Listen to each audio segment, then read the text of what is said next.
Hi, and welcome back to a guide to surviving stroke and brain injury. It's been a while, hot minute since I've seen you, but I just wanted to talk to you today. I felt compelled because depression in stroke survivors is like a forgotten prognosis. And so first of all, I want to start off with 2 Timothy chapter 1, verse 7. And it's, for God has not given us a spirit of fear, but of power and of love and of a sound mind. So beginning with that, this is one of my favorite quotes. And it says, the difficult is what takes a little time. The impossible is what takes a little longer. But it's not impossible. Nothing is impossible. I mean, I hope I'm a good example of that it's not impossible to recover from stroke. Although I'm not fully recovered, I'm way far from what the doctors said I would be at this point in time. I just celebrated my 5th anniversary stroke anniversary on November 8th, 2021, I guess. That is my 5th anniversary, and I'm 5 years in. But I just want to remind you that it doesn't matter the time. Recovery is possible at any stage, at any year, at any time. So quick note, I had to put Topper down August 14th, and of course my stroke anniversary. And then I had, we have this thing in Colorado called the Colorado Exposure app. So I just went and got my booster about 3 weeks ago. And I had every symptom of COVID that you could possibly have. I called the doctor. They said it wasn't contagious. It's just a part of the booster. So I was down from that for about a week and a half. And then I got a notification from the Colorado Exposure app saying I may have been exposed to somebody who contracted COVID. So I've been in quarantine. I just got out of it yesterday. Freedom! And so a lot of this made me start thinking.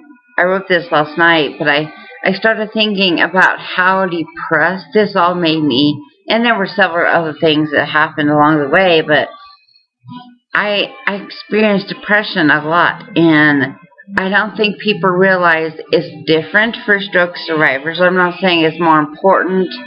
I'm saying it's different. And I don't think people realize how prevalent it is in stroke survivors. So more than 40% of stroke survivors deal with post-stroke depression, with over 795,000 people experiencing strokes every year in the U.S. alone. Means there is a staggering number of people with post-stroke depression. While many doctors treat depression with medication, there's a positive psychology that may also help. So, first of all, I want to go over what the main causes of post-stroke depression can be. Changes in the brain. A lot of people just see the outside. They don't see the physical inside part of it. So stroke can cause depression through chemical changes to the brain. For example, if stroke causes damage to the frontal lobes, which regulate emotion, decision-making, judgment, then post-stroke depression can occur.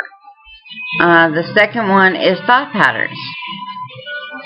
A shift in judgment can cause stroke survivor to move from thoughts like, this situation sucks and I'll never get back to my old self, which I have said many times.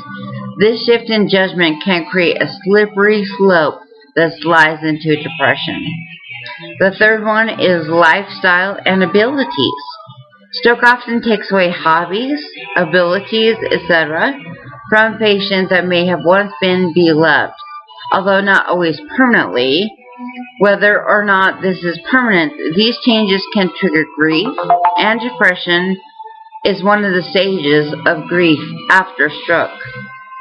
And changes in the way others treat you. I don't think people realize that they treat you differently after you've had a stroke, but they do. It's incredible how much they do. Perhaps the most frustrating and hurtful implication of disability is a negative shift in the way others treat you. Since humans are social creatures who crave connection, a negative shift in your relationships can trigger depression. So how do we overcome depression while we're dealing with all this other junk, right? So what I used, at first I used, they gave me a bunch of antidepressants and anxiety medications, and they did help me in the beginning, but they didn't really suit my needs to after, like a month or two. So there were new problems, new depression factors, everything, and I think this is important because I believe this is what brought me out. Now, don't get me wrong, medicine does help, and it helped me immensely, and I should have stayed on my anti-anxiety medication longer than I did. Okay, with that being said, I started to use positive psychology. So, what is it? It's the study of creating positive feelings like gratitude, compassion, and happiness. Remember, it's your choice to be these things. Trust me, easier said than done. I still have what I like to call pity parties for that day or whatever. I have a poor me party. The difference is that I allow myself to go through that, to feel this way. But then tomorrow is a new day, right? Tomorrow it's another day and I'm going to start over. I don't camp in my pity party. I say, okay, today I'm going to say poor me, tomorrow it's on again. So while it sounds fluffy, this field is grounded in real hard science. The same neuroplasticity that we use for physical therapy, we can also use this for this too. Rewire your brain for happiness and gratitude. So you're asking yourself, so Gay, how do I do this? I'll give you an example. Okay, so try to write 10 things down that you're grateful for every day.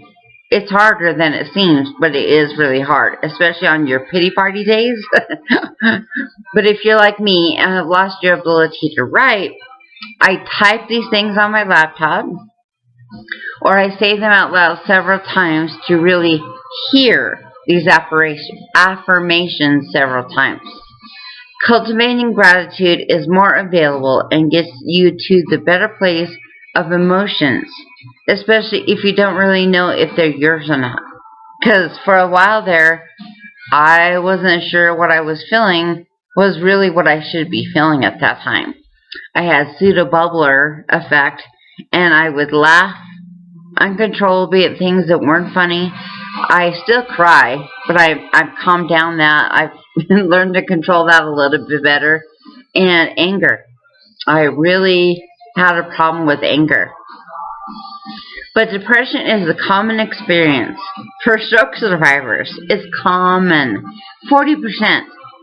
It's often caused by biochemical changes in the brain. When the brain is injured, we may not be able to feel positive emotions. Depression can also be a normal psychological reaction to the losses from stroke. So, I'll share this with you guys. I haven't really shared it with too many people, but my mom was a stroke survivor also, and her emotion center was damaged. And she told me one time that she knew she was supposed to love me, but she didn't. And she was my mom. She was my best friend. So I knew that was false, but in her reality, in her mind, she didn't feel it. She didn't feel anything. So, if somebody you know has persistent sad, anxious, or empty mood, restlessness and irritability, feelings of hopelessness, pessimism, guilt, worthlessness, which I experienced, or helplessness, which I experienced also, loss of interest or pleasure in hobbies and activities, and that includes sex. decreased energy and fatigue, and feeling slowed down. You know what I mean? Difficulty concentrating, remembering, and making decisions. Insomnia, early morning awakening or oversleeping. Appetite and or weight changes. Thoughts of death or suicide attempts. I have had thoughts of death and suicide. I've contemplated suicide more times than I'd like to admit, because it's turned upside down in my life. And I don't think people realize how it affects us every single day. But an important part is depression may make the rehabilitation process more challenging for us to do the hard work that is required to get better. So a good psychologist or psychiatrist can help. Treating depression not only improves the survivor's mood, it boosts physical, cognitive, and intellectual recovery. Social support is also crucial. Several studies show that depression goes hand in hand with lower levels of support. Look to your family, friends, a stroke support group, or a combination of resources for help. Everyone involved in recovery needs to be aware of the survivor's depression and ready to respond to it. Depression is very common after stroke, like I said, affecting about 1/3 to 2/3 of all survivors. That's a lot. The symptoms can be mild or severe, often starting in the early stages of recovery. Survivors should be assessed for depression and treated when it occurs. It's important to identify and treat post-stroke depression as soon as possible. Untreated, it can lead to being in the hospital longer and can limit a survivor's functional recovery. So one of the big things that I had a problem with was anxiety. So anxiety can mean a lot of different things to a lot of different people. Before, I was very outgoing. I could go up to any stranger and talk to them and have no problem with it. Now, I'm afraid of everybody and everything. I'm afraid of falling. I'm afraid of getting ran over. I'm afraid of too many people in the room. I'm afraid that I'm gonna not speak or say what I want to. Sometimes, like I was talking to Jessica earlier, I vomit words. Sometimes they mean something, and sometimes they're just words. But changes related to stroke can lead to worry and anxiety. Getting around may be harder. There may be financial strains. Other sources of anxiety after a stroke may be fear of falling because of balance problems, or being anxious about speaking because of aphasia. Counseling can be helpful for anxiety. Sometimes anxiety and depression are both in play. If you're anxious, talk with your healthcare team about the potential treatments. Pseudobubbler effect. When parts of the brain that control emotions are injured, PBA, also called emotional lability or reflex crying, occurs. Most often, people cry easily. Some may laugh uncontrollably or have sudden mood swings. All of the above for me. These are physical effects of the stroke. You can't help it. You just do it. So telling a person, this is one of my biggest pet peeves, telling the person not to cry will not help. Okay? Instead, ask them how they want you to respond during one of their episodes. Many people prefer that it be treated as a reflex, such as hiccups, and that conversation continues. Lability often lessens over time. If PBA is a problem for you, ask your health care provider about available treatments, because there are great treatments out there. So I understand this is a lot, but it's important to note again that all symptoms aren't always on the outside. Sometimes they're on the inside. A lot of times they're on the inside. People in your care team should try to notice mood changes and notice if they are circumstantial or occurring often. You can overcome this obstacle just like you can everything else you have to deal with every day. Seek help.